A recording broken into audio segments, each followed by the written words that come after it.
The hit series Bustafellows finally returns with an all-new season. Yes, season 2 is finally here, and I cannot express how long I've been waiting and how excited I am for this localized release. Ever since I finished Bustafellows season 1, I couldn't wait to meet the boys again and get more of the lovey-dovey couple moments we deserve. It's one of my favorite games and a gem I almost missed, as I mentioned in my previous review, and I'm so honored to have been gifted the game code by PQ. Thank you so much. But don't worry, all my thoughts are 100% honest, and if you have seen any of my reviews, I think you already know that. So, will this sequel finally give us what we've been waiting for? Or is it even worth it for you to dive into the series? If you're still unsure, maybe this sequel will be the answer to your dilemma. You're going to find out soon. Heartfelt XL, romance meets Nihongo. Before that, if you love visual novel story-rich or otome games, or if you want to learn Japanese with otome games and experience some heart-fluffy romance, I suggest you to subscribe to this channel because you are in the right place. After the events of Bustafellows Season 1, you'll notice that not all of our questions were answered.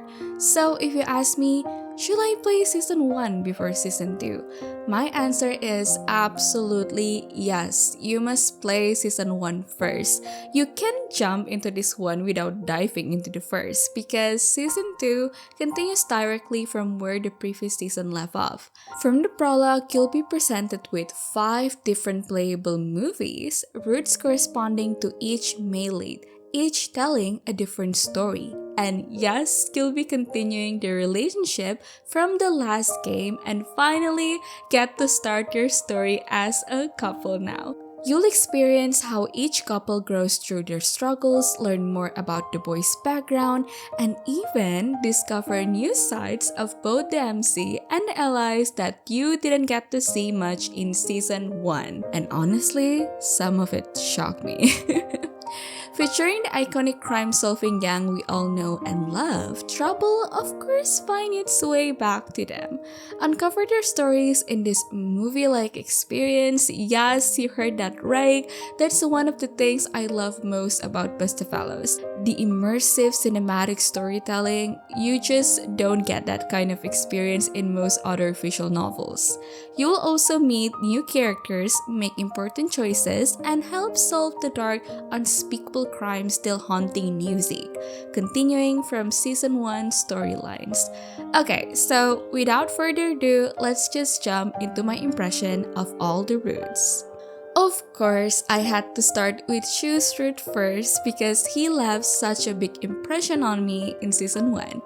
I had high expectations and I honestly couldn't wait to finally see them now as a couple, and let me tell you, I already started squealing right at the beginning of his route.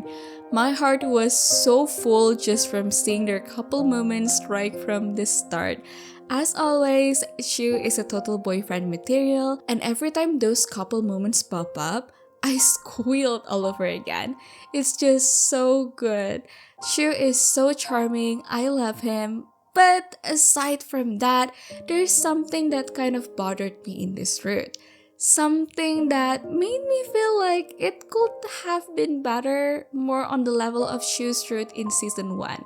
Shu is such a cool boyfriend who actually cares a lot about Teuta, even though he acts like he doesn't. And Teuta knows how much he cares too. But the thing is, the sense of communication in this route just isn't explored as well as it was in Season 1. It made Shu feel a bit different from how he was back then. Because I remember in Season 1, Teuta and Shu had a lot of deep talks. Well, in this route, there are some of those scenes, but not many, which is such a shame because that's exactly the kind of thing I wanted more of. I guess it feels kind of different now since they are officially lovers. I think I can guess the reason, but if they could give Shu's buff more, it would be even better. Well, at least they gave us the scene, the one I absolutely love, where we really see how much Shu loves Teuta. But Yeah, just wish they explored more of their deep talks again, like in season 1. By the end of the route, I still felt like they didn't show everything they could have. I still love Shu though. That's why I keep saying this route could have been better. I think they kind of wasted the potential, especially in the beginning of the chapters, like not much really happened until halfway through, where it finally started getting gripping and kept me at the edge of my seat. I feel like the early parts could have been used to build up more, showing more scenes or giving us more of Chu's path, like what he's been working on, what he's feeling towards Teuta, and why he acts the way he does. So yeah, I feel like the potential was kind of wasted. If I had to rank this route overall, it's between an A or B.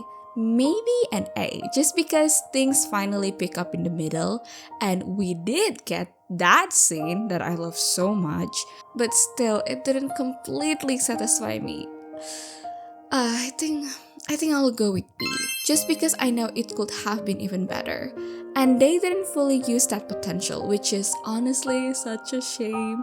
But I also think it depends on your personal taste. If that stuff doesn't bother you that much, then you'll probably still enjoy it. The route is still good, it's just that I had super high expectations because of how amazing Shu's route was in season 1. The next route I played was Limbo, our lawyer boyfriend who turns unexpectedly romantic when he's in love mode. And honestly, I'm not disappointed by all the lovey-dovey moments. Limbo in love mode actually made me flustered and blush a lot. It's so crazy. His way of showing love is so different from Shu's. Like I said in my previous review, they're both total boyfriend material, but in very different ways. Limbo's way of caring for Teuta is just so sweet. And he's so hot too. Seriously, Teuta, you're so lucky. I really love how this route show us more of Limbo's feeling about his family, something that wasn't really explored much in season 1. Plus, they give us a lot of Limbo's path, which kind of caught me off guard at first. That's why after I play Shu's route and move on to Limbo, I was a bit confused about why his path and the others were getting so much focus. Shu's, on the other hand, barely had any. Anyway, through that, we really get to learn more about Limbo and his struggles, especially behind the scenes of his job, which I found super interesting. Another thing I absolutely love is how Limbo shows this certain side of himself, a special expression that you won't see with anyone else, and it only comes out when he's with Teuta. And that is such a big deal to me, especially because it's coming from someone like Limbo.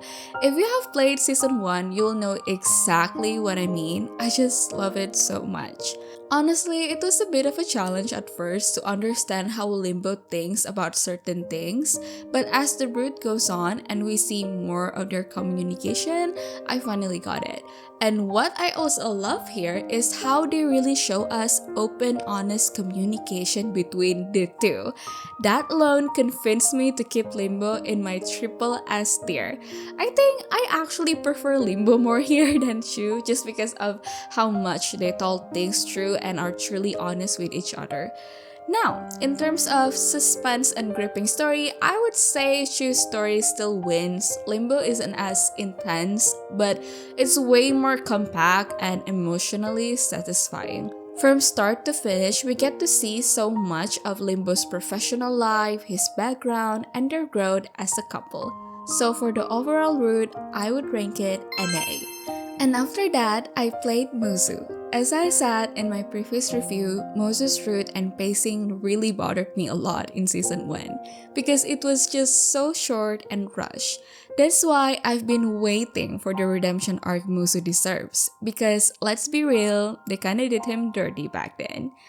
And oh my god, the developers definitely heard our voices. Finally, we got the story and pacing we've been waiting for with Mozu.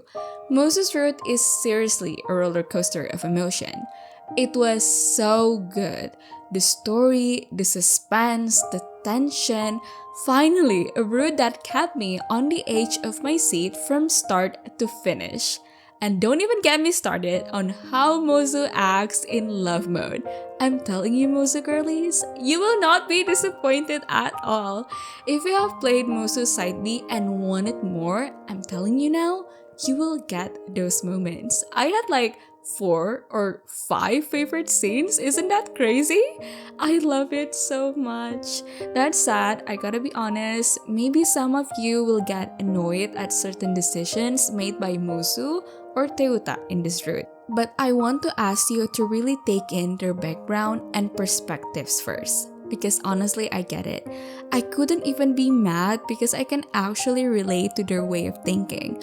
I've experienced something kind of similar in my real life, and I'm telling you, it's not as simple as it might look from the outside. But in the end, the struggles they face in this route really make them grow as a couple, and it clearly shows how much they truly love each other. I love that part the most. It felt like I really got to know them better. Moses' Root is truly the kind of story I wanted from season 2, full of tension, emotion, and a perfect mix of what I love about Shoes and Limbo's Root combined into one. We get to know more about Moses' background, his work life and coworkers, Moses' path, how he feels towards Teuta, their lovey-dovey scenes, reconciliation moments, and so much more. So in terms of overall route, of course, isn't triple S for me. This is exactly what I wanted from this sequel. Everything in Moses' route was so well executed and just perfect. And Mozu as a character, triple S tier, no question. He deserves that spot. He is such a good boyfriend. I love him so much. It was so good that it's still lingering in my mind all day. Next route that I played is Helvetica, the ally I mentioned before who's charming in his own way but not exactly my type. So I went into this route with pretty low expectations. And at first when I saw their couple dynamic, I was like, oh, okay, I see what you're doing here. And honestly, I wasn't super into their bantering, though I did enjoy the steaminess, not gonna lie.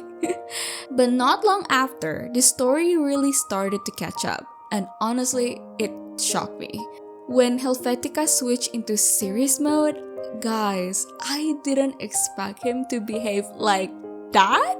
I was so surprised. It gave me this moment of, wait, he really treasures Teuta that much, huh?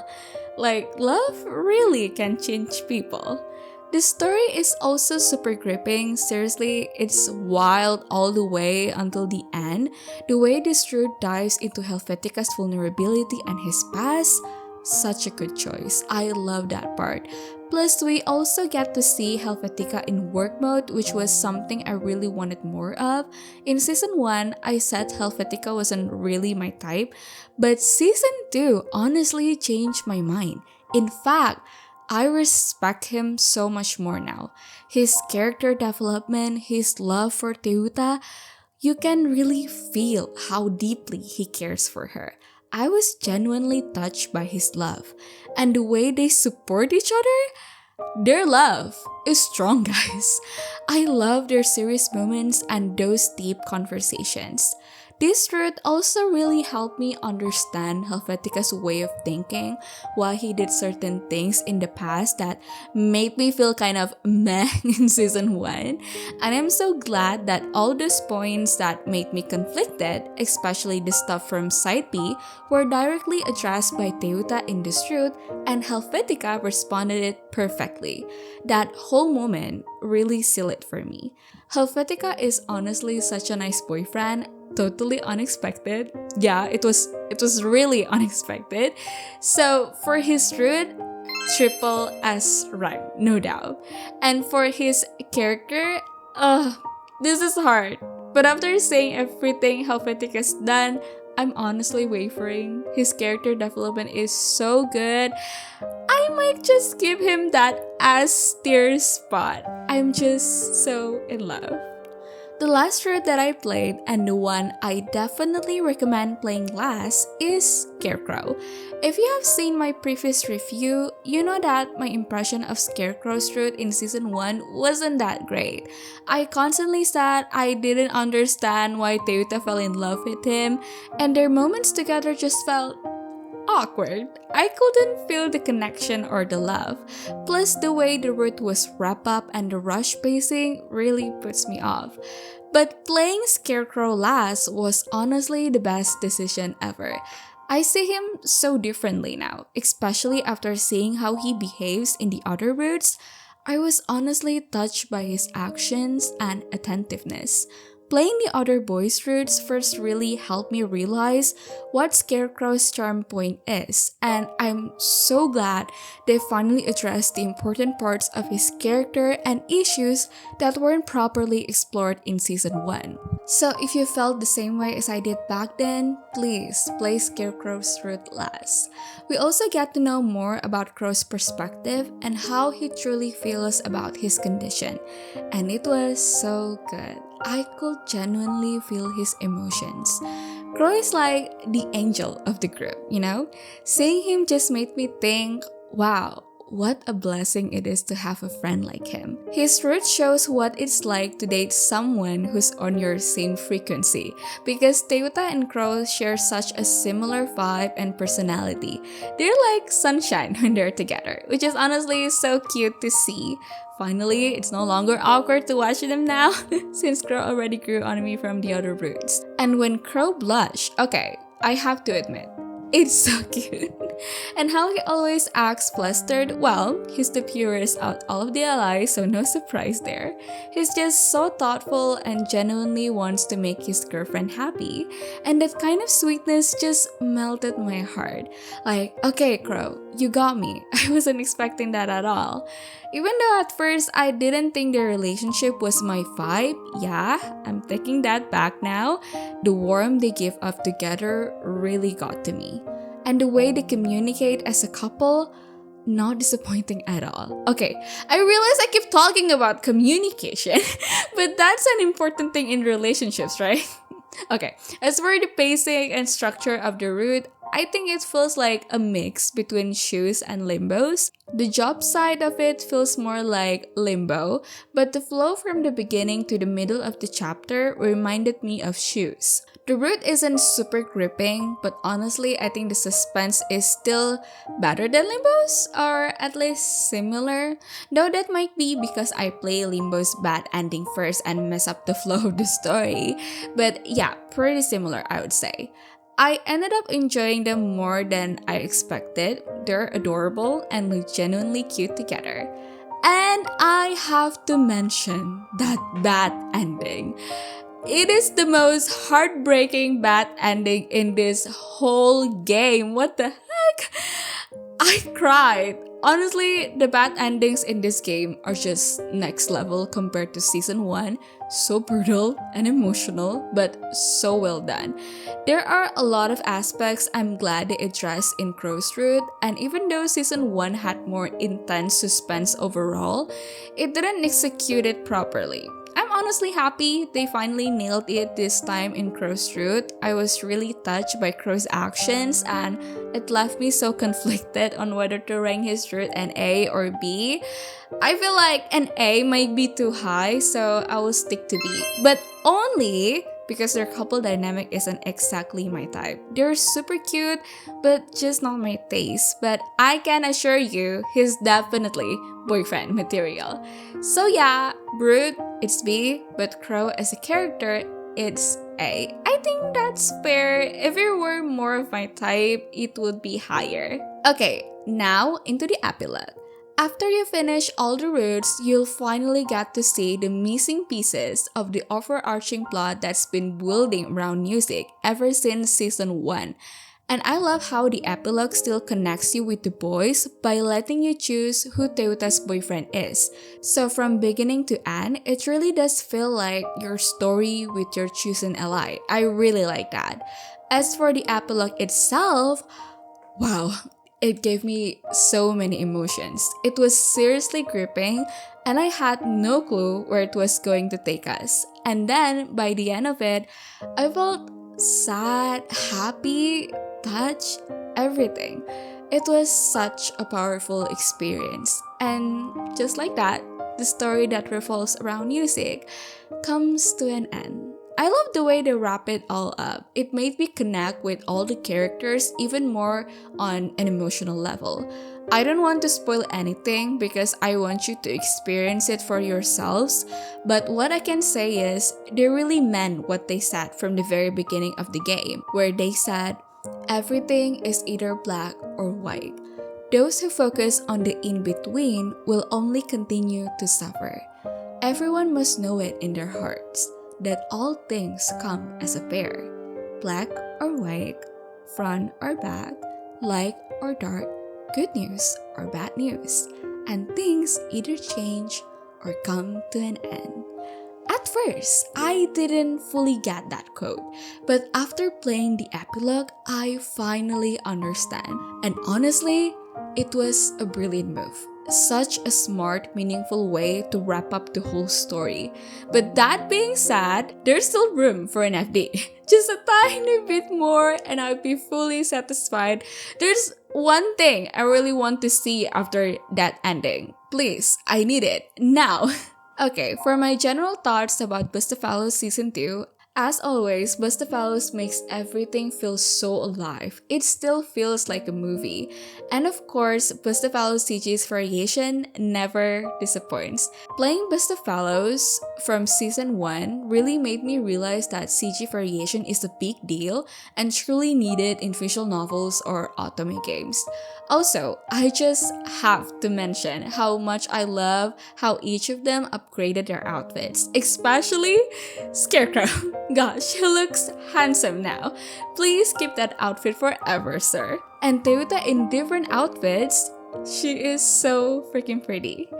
Well, we have already seen this in Season 1, but I'm gonna say it again. I love the background voices when they are talking. It feels so natural and immersive. And don't worry now because we can finally see the translations in the backlog so you won't miss anything.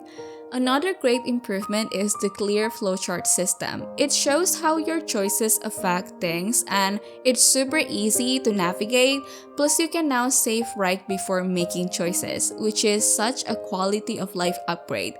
You don't really need to constantly rely on guides anymore unless you want 100% completion and are hunting for all the memorabilia and archives. Then yes, you will still need one. One thing I really want to highlight in this sequel is how each of the allies has their own unique way of showing love.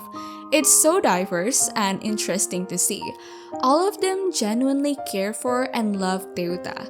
I just need to say this, but Teuta is so freaking lucky to be loved by them. This is high praise, but seriously, everyone, literally everyone, is a boyfriend material. In Season 1, I only said that Shu, Limbo, and maybe Mozu are boyfriend material, right? But now, after playing all the routes, I can confidently say they all are. You're basically handed the greenest forest in this game. There's no red flag. If you're into red flags, yeah, sorry, this isn't the game for you. You can literally find every love language in here. Physical touch, quality time, words of affirmation, gifts, acts of service. Isn't that crazy? There's definitely a man here who matches your love language.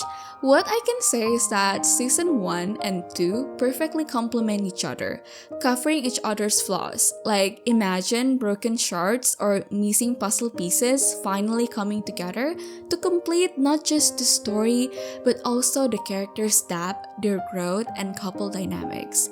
They needed each other. When you look at Bustafellows as a full series, not just a standalone game, it truly becomes one of the best. I will admit Season 1 gave us more consistent gripping suspense across every route compared to Season 2, but as I said, Season 2 fills in everything that Season 1 lacked as well. Mozu and Crow's rush pacing, fix, Helvetica's behavior inside B that I was concerned about, address, his perspective finally shown. I'm so happy they took the time to explore all of this. And even though not every route in Season 2 was equally suspenseful, some routes actually surpassed Season 1, especially Mozu's and Helvetica's. Those were my favorites for sure. They were so gripping, and the way their love and growth as a couple was shown, they're good. I do kind of wish the overall suspense level stayed on par with Season 1. Like for Shu, the suspense didn't really kick in until mid-route. Limbo and Crow's routes weren't as suspense-heavy either, but the storytelling and romance were still shown really well, so I still felt fat. And honestly, since Shu and Limbo already had strong stories in Season 1, it's only fair that the others got the spotlight this time. That's why I said again, both seasons complement each other. And seeing them as a whole series is way better than just picking one season to judge. Also, I really appreciate that Toyota's parents show up in every route and how their reactions are so different depending on who the boyfriend is.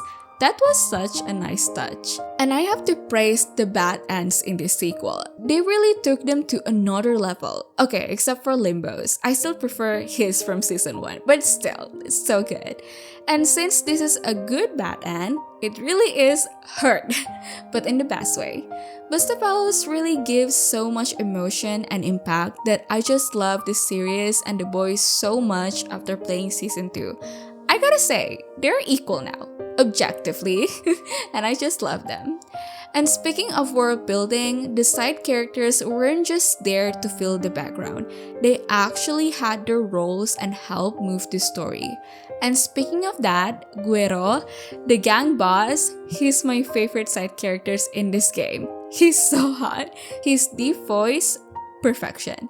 That's all I'm gonna say. And I love the sidekicks cameo too. They actually play a big role in one of the routes, which now makes me really curious about sidekicks, especially since Bustafellows also appears in Sidekicks on Switch, so it all kind of connects. Conclusion, I just want to say this sequel is a masterpiece. 10 out of 10.